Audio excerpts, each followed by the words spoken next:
Hey folks, it's Bob from Mountain Crest Farm. Whew, this is not a coffee chat. This is in the afternoon. I know it's on the coffee chat playlist, but this is in the afternoon on Tuesday. This is not the video I thought I was going to be making. My intentions Sunday night after the live stream was Monday with the storms that came through and everything, and this part of Georgia got hit pretty hard. Not right here where I am, but about 25 miles away up in Murray County where my in-laws are from. The north end of Murray County got hammered. I think we had 8 deaths in Georgia from the tornadoes, and 7 of them were up there in Murray County. Fortunately, they were on the other end of the county from most of my in-laws. Everybody came out of it okay. All of my in-laws did. But there were some storms came through, so I thought, this would be a good, and lots of power outages. Lots and lots of power outages. And I figured this would be a good time to do a video about backup power. We've got backup power at the house. And a lot of people that want it and talk about they want it, they never manage to get it because they think it's going to cost them too much money. Well, it's not going to cost them too much money if you look around. I'm not the king of cheap. Y'all have heard my lecture on cheap before. Cheap's the most expensive thing you can do, but I am the king of inexpensive. And we've got a 10 kilowatt generator that will run the entire house all at one time, except I cannot run the air conditioner and the well pump at the same time. If running the air conditioner and somebody's in the kitchen using water to wash dishes or something, boom, pops a breaker. But other than that, that generator will run the whole house. And I've got the entire setup for under $1,000. And I was going to show you how to work it, what to get, how to do it all yourself so you don't have to spend a fortune. Because usually a setup like that, $1,000 of whatever you spend on the equipment, it doesn't matter. But to get it set up and wired into your house and safely and everything, that'll run you another $750. So I was going to show you all how to do that. Well, that's going to have to wait. Tuesday afternoon. Oh, and by the way, you notice I got my jacket on. It was nice today. Oh, it was so pretty, about 70 degrees. But we're headed for 35 tonight and 35 tomorrow night. This is the middle of April. Now, I know for you folks up in Yankee Land, I know for Nona Grace and Thomas at Thomas Schmidt Homestead, and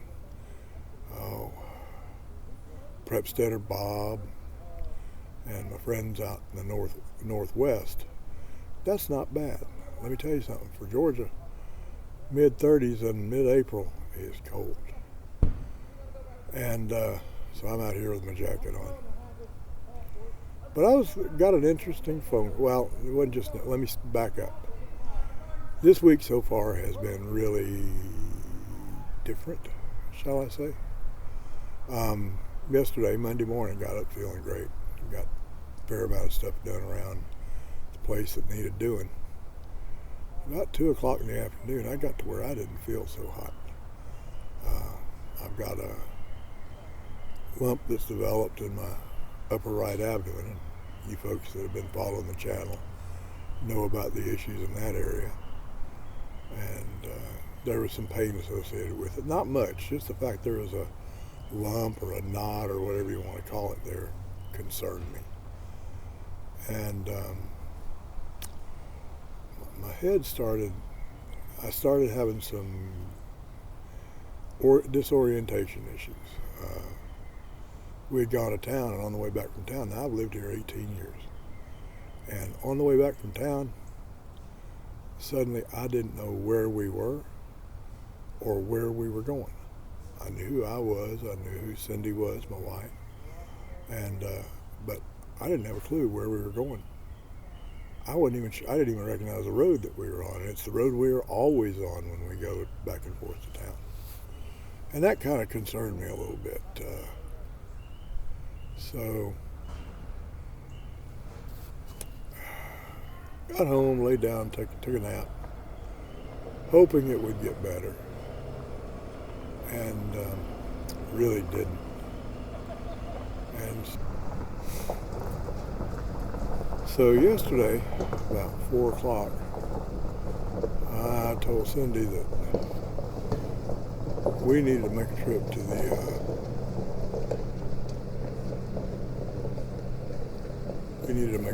emergency room. And boy, that was a treat. Go down, Cindy drops me off. She's not allowed to come in with me. I don't know why this thing won't stabilize on how light it is. Maybe it'll stick there. So she drops me off, and before I can even go in the door, they take my temperature and make me put a mask on and all that. And I go in, they do blood work, and they did a CT scan of my head, and they did a CT scan of my abdomen, and looked me over pretty good. They weren't anxious to have me in there. They wanted me gone, unless I was sick enough to admit, or stick me in an ambulance and ship me down to Big Piedmont in downtown Atlanta. Well, they came in, they didn't find any problems with my head. Of course, a lot of people might disagree with that, but physically there was nothing wrong with my head. And this thing will not stabilize on how light it is, and I'm sorry for that. And I really don't want to have to fix it in post-production, so we're fixing it as we go here.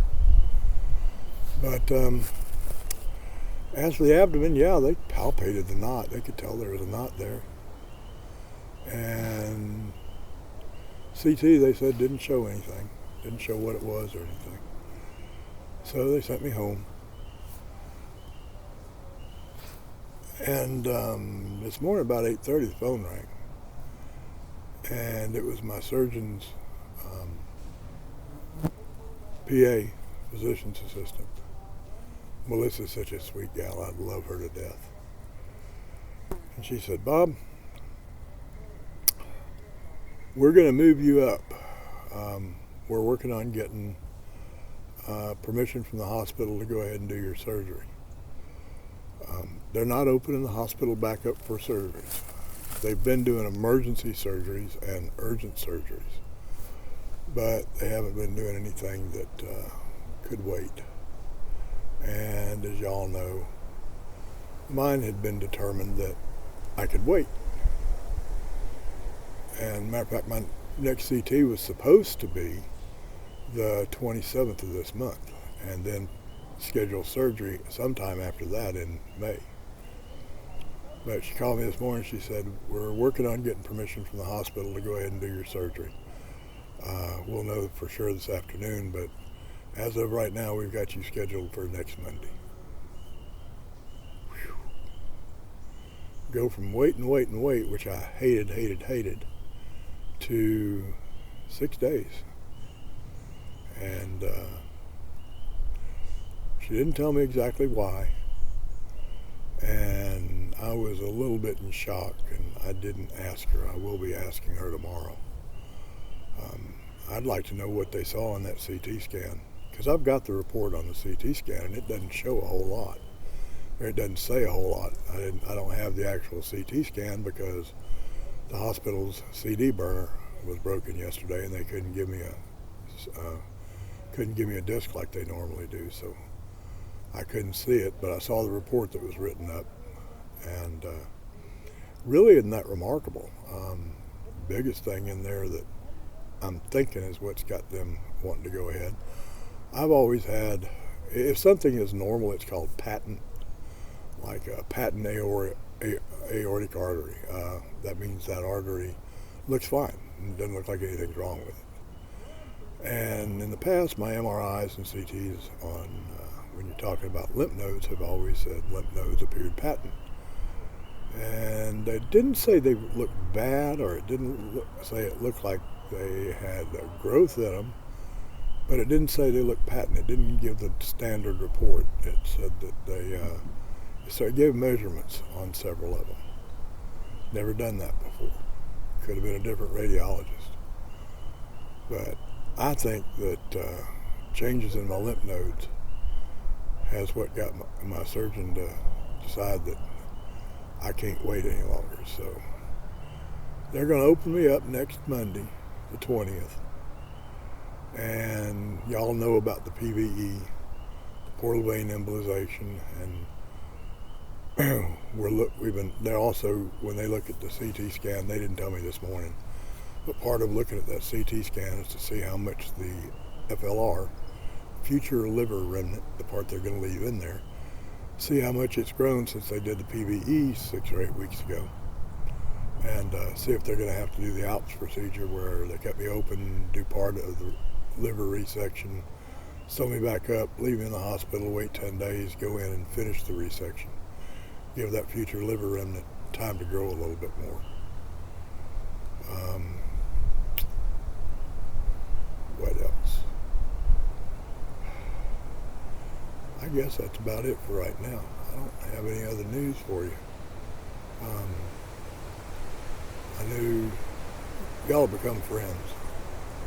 And I knew if I didn't tell you what was going on, when y'all found out eventually what was going on, you'd be upset. I think not the day before yesterday, but the Sunday before, I promised y'all that if I was physically able and not completely zoned out, that whenever surgery came around, either the day after surgery or within 2 days, so that'll be like next Tuesday or Wednesday, I would do a live stream from a hospital bed, let y'all know how I was doing, and I still plan to do that. And I still plan to do this coming Sunday night's live stream. I'm not sure what time I'm scheduled for next Monday.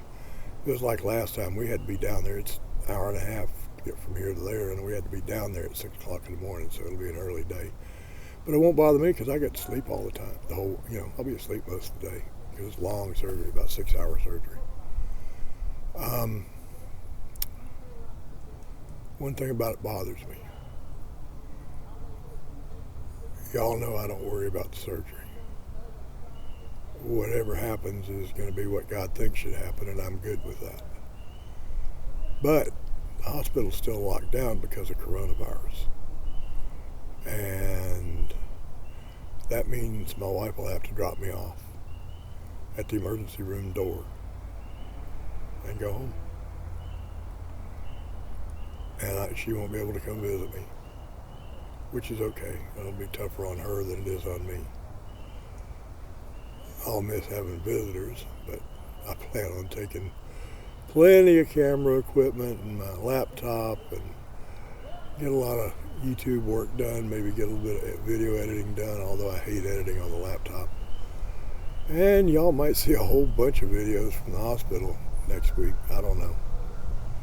But the biggest thing that bothers me is this is serious surgery, folks. I ain't gonna lie.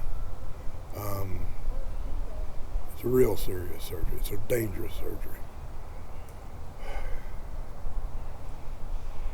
When I had this done last year, if things had gone south, my wife was sitting out in the surgical waiting room, and Dr. Wynn and Melissa would have been right out there with her to tell her things didn't go well.